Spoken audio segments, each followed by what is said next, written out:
Under the chandeliers of Beijing's Great Hall of the People, the red carpet diplomacy of China unfolded in quiet precision. President Xi Jinping, calm and composed, moved from one meeting to another, his agenda filled with world leaders whose nations stretch from the icy North Atlantic to the warm coasts of Africa and the Caribbean. The air carried the sense of post-summit gravity. The World Women's Summit had just concluded, a gathering that celebrated global progress in gender equity and leadership and China's role as both host and symbolic center. Yet what followed inside these stately marble halls carried a more strategic tone, bilateral dialogues stitched into a larger tapestry of Beijing's global ambitions. Xi Jinping's first meeting was with Ghana's former president, John Dramani Mahama, who returned to power earlier this year. Their conversation unfolded beneath the fluttering banners of red and gold, the flags of both nations aligned behind them. Mahama's delegation, seated across from their Chinese counterparts, listened as Xi emphasized partnership based on equality, trust, and shared growth. For Beijing, Africa remains a cornerstone of its international vision, a continent where infrastructure meets influence. Xi reiterated China's support for Ghana's industrial projects, particularly in renewable energy and digital infrastructure. Mahama, for his part, praised what he called China's consistent friendship in difficult times. He highlighted the Belt and Road projects revitalizing parts of Accra and Kumasi, signaling that despite shifting global narratives, African nations still see opportunity in Beijing's embrace. As cameras captured their cordial exchange, Xi's tone softened. "We have always believed," he said, "that development must be shared and that every partner deserves respect, large or small." The line, though diplomatic, hinted at China's broader messaging that it stands as an alternative to Western conditional aid. Moments later, the meeting room changed, but the choreography did not. Enter Sylvanie Burton, President of Dominica, the Caribbean's first female head of state. Her presence symbolized the intersection of gender leadership and small state diplomacy that the summit itself had celebrated. Xi greeted her with a nod of recognition.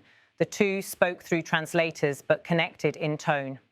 Burton took careful notes as Xi emphasized Beijing's continued cooperation with Caribbean island nations under frameworks of green development and climate adaptation. For Dominica, battered repeatedly by hurricanes, such cooperation carries existential value. Burton called the dialogue a bridge between resilience and hope, thanking China for its rapid disaster response and reconstruction aid. Beijing's focus on the Caribbean, while less discussed than its African outreach, fits a pattern: engagement through climate diplomacy and health initiatives, underscoring China's bid to be seen as a global humanitarian power. Next came Mozambique's Prime Minister Maria Benvinda Levy, one of Africa's rising female leaders. Their meeting combined the personal and the political. Levy spoke of rebuilding Mozambique's economy after years of insurgency in its northern provinces. Xi, listening closely, assured her that China remained a committed partner in peace and progress. The two discussed maritime security, agricultural modernization, and the expansion of Mozambique's lithium and natural gas sectors, areas where Chinese companies have heavily invested. Xi emphasized that sustainable development must bring prosperity to local communities, not only investors. His words echoed Beijing's recent effort to counter criticism that Chinese ventures often neglect local benefits. Levy, in turn, called China a trusted friend who walks with us through transformation, not just trade. Behind the warm words lay serious stakes. Mozambique's resources are critical to China's green transition, from electric vehicle batteries to solar production. The meeting, though short, reflected a deepening interdependence framed in diplomatic politeness. Then, in a subtle shift of geography and tone, Iceland's president, Halla Thomasdottir, arrived. The optics were striking: Arctic snow meeting Asian silk. Their conversation carried less about aid and more about innovation. She spoke of cooperation in sustainable energy and environmental technology. Thomasdottir highlighted Iceland's expertise in geothermal power and women's economic participation, noting that a society's strength lies in how it empowers half its population. She, acknowledging the sentiment, said China's modernization goals now explicitly tie to gender equality and climate responsibility, a message consistent with the themes of the just concluded World Women's Summit. The two leaders agreed to expand cooperation in green finance, carbon-neutral technology, and cultural exchange programs linking universities between Reykjavik and Beijing. This meeting was also symbolic in another way. Iceland, a NATO member, remains one of the few Western nations maintaining steady diplomatic warmth with China. Thomasdottir's visit underscored the pragmatic diplomacy that smaller European states often pursue, balancing alliance commitments with engagement across continents. Finally, Sri Lankan Prime Minister Harini Amarasuriya, another female leader, took her seat across from Xi Jinping. The symbolism could not have been stronger. Two Asian nations, both with long civilizational histories, now bound by modern economic realities. Sri Lanka's Prime Minister thanked China for its debt restructuring support, describing it as a partnership built not on charity, but on mutual respect. She nodded, emphasizing that China's intention was never to create dependency, but to help nations regain strength after hardship. Their discussion focused on post-debt recovery, maritime cooperation, and educational exchange, topics reflecting Sri Lanka's struggle to balance economic stability with national sovereignty. For Beijing, the optics of these successive meetings were deliberate. Women leaders from diverse continents welcomed by China's male head of state, all under a theme of inclusivity and shared progress. It was a continuation of the message Xi had delivered during the World Women's Summit that the empowerment of women aligns with the nation's modernization for all humanity.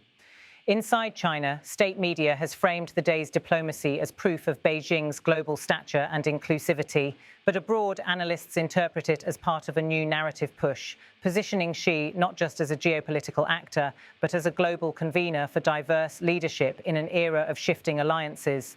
Throughout the meetings, the visual choreography was near identical. National flags perfectly aligned, tea served in porcelain cups, translators whispering simultaneously. But the subtleties told a deeper story. Each conversation reflected a specific regional priority. In Africa, it was infrastructure and trade. In the Caribbean, climate and resilience. In Europe, technology and equality. In South Asia, recovery and stability. Taken together, these meetings served as a reminder of China's evolving diplomatic style. Less ideological, more transactional, less confrontational, more conciliatory. Where once Beijing emphasized revolution and solidarity, it now speaks of shared prosperity and mutual development. Xi Jinping's tone across these encounters was consistent, confident yet measured. He spoke less of rivalry with the West and more of reforming the world order through inclusion. We must ensure, he said in one exchange, that development is not a privilege for the few, but a right for all. It's a message that resonates across continents still recovering from global crises, pandemic shocks, climate disasters, and inflationary pressures. For developing nations, Beijing offers financing and infrastructure. For smaller states, it offers recognition. And for all, it offers an alternative voice in global governance. Yet critics note the familiar paradox. China's charm diplomacy often overlaps with its economic assertiveness. Loans and investments come with expectations, political alignment, silence on human rights, or support in multilateral votes. Even so, leaders like Burton Levy and Amarasuriya view engagement as pragmatic, a means to secure tangible benefits for their nations. As the meetings drew to a close, cameras captured the final handshakes, the flashes of photographers, and the brief but telling exchanges of words and smiles. Each visiting leader left with the symbolic endorsement of one of the world's most powerful men, and with promises that blend political goodwill and practical cooperation. Outside the Great Hall, Beijing's skyline shimmered through a mild autumn haze. The city, ever staged for diplomacy, returned to its calm rhythm. But within the marble walls, the day's diplomacy reflected something larger, a choreography of global partnerships, reimagined through gendered leadership and mutual interest. The World Women's Summit may have been the formal occasion, but these bilateral encounters revealed the subtext. China's strategic outreach wrapped in the language of equality and empowerment. For Xi Jinping, the optics were powerful, hosting a succession of female leaders from every corner of the world. For his guests, it was both recognition and opportunity. And for observers, it marked another chapter in Beijing's long project to redefine global cooperation in its own image, disciplined, inclusive, and deeply interconnected. As state media concluded its broadcast, the closing line summed up the message Beijing wanted the world to hear. China is ready to work with all partners for peace, for progress, and for the shared future of humankind. And And on this October Day in Beijing, that message was written not just in speeches, but in handshakes, eye contact, and carefully measured words, diplomacy framed as dialogue, power wrapped in poise. 欢迎符合自身国情的现代外交。很高兴再次同马总统先生发展。今年也是 of women. I believe that this meeting participating in this very significant global leaders conference in China have been historic. Our first president, President Pragmatic's declaration and platform for action that was taken in Beijing. 非常欢迎我们中方愿同各方道以总统理事这次来访为契机，我始终相互尊重、平等相待、政治互信。我知道这是你首次以总统身份来为我敬尊，也是首位原著的总统。Your Excellency Xi Jinping, General Secretary of the Communist Party, to have this opportunity to meet with you here in the People's 树立了不同社会制度。community with a shared future for all. We are no nation. 我很高兴，欢迎你，上演代表团。